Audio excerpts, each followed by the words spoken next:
pagi anak-anak, kembali kita akan belajar tentang optik lanjutannya dari sebelumnya. Jadi kalau sebelumnya itu tentang pemantulan pada cermin cekung, sekarang ini pembiasan. Pembias itu membelok artinya ya. Jadi salah satu sifat dari sekitar 9 sifat cahaya itu dapat membelokkan atau dibelokkan ya. Dibelokkan artinya ya kalau mengenai benda bening dilanjutkan tetapi membias atau membelok. Nah, kalian siapkan buku halaman 30 dan 31 ya. Jadi judulnya pembiasan cahaya menentukan jarak titik fokus lensa cembung. Maka alat-alat kita adalah yang pertama ini meja optik, kemudian ada lilin, kemudian ini lensa cembung ya, konveks. Ini di konveks. Lensa cembung ciri-cirinya bagian pinggir lebih tebal dibanding bagian tengah lebih tebal dibanding bagian pinggir. Nah ini kalau dilihat dari samping ya akan tampak bagian tengah lebih tebal.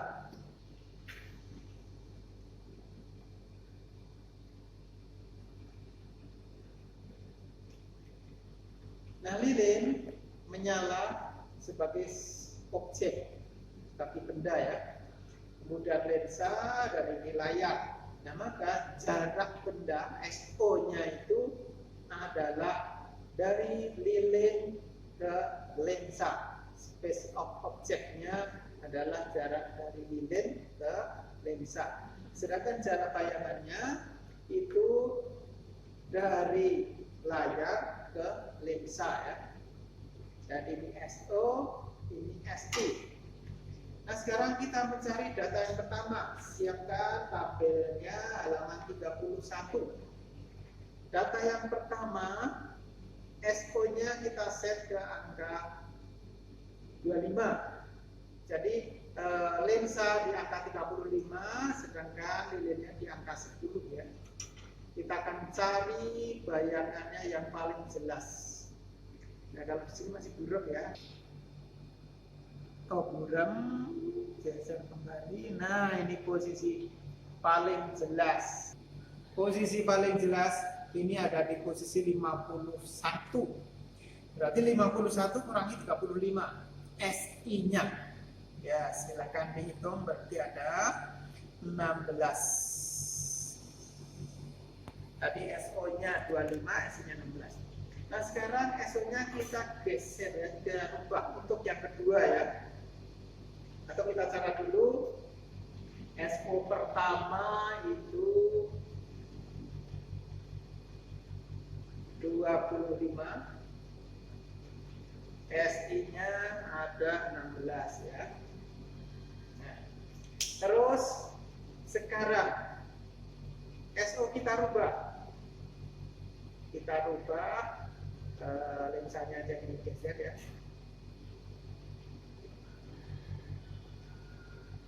Nah, SO-nya kita rubah ke angka 30. Ini SO kedua 20 ya. Dari 30 sampai 10. Nah, sekarang SI-nya kita cari jarak bayangan yang paling jelas ya. Sebentar, kita cari posisi yang paling jelas. Nah, ini. SI-nya di angka 50. Jadi 50 kurangi 30, 20 ya. SI-nya 20 juga ternyata. Itu ya. Oke, kita cari data yang ketiga. Kita geser ke angka 25, berarti SO yang ketiga adalah 15. SO ketiga 15. Sekarang kita cari SI-nya. Ada berapa ya?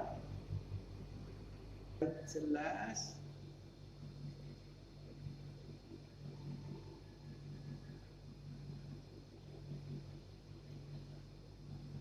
Tidak tidak jauh beda ya ternyata ya. Ini posisinya 49. 49 kurangi 25 berarti 24. Ya. SI yang ketiga 24 cm dimasukkan ke dalam tabel ya. Lengkap sudah, kita sudah memperoleh 3 data. Tinggal dihitung seperti cara sebelumnya ketika praktek cermin cekuk. Jadi seper SO dan seper SI dihitung dalam desimal, masing-masing diambil 2 angka di belakang koma. Kemudian hasilnya dijumlahkan, caranya sama persis. Caranya sama persis dengan ketika menghitung pada praktek cermin cekuk ya, sampai F. Nah, kemudian nanti pembahasannya jangan lupa kesimpulan dan pertanyaan dijawab. Jadi hari ini memperoleh pengetahuan mengenai bagaimana bayangan pada pembiasan oleh lensa cembung itu dibentuk. Jadi bayangan ini dibentuk oleh perpotongan sinar-sinar bias ya. Dari sinar masuk ke lensa dibiaskan, terus sebagian sinar berpotongan membentuk bayangan nyata pada layar. Kalau sifatnya tergantung SO-nya ya.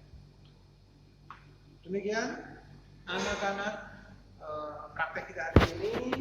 Selamat mengerjakan sampai selesai. Kemudian hasilnya dikumpulkan di Google Sheet. Terima kasih. Selamat pagi.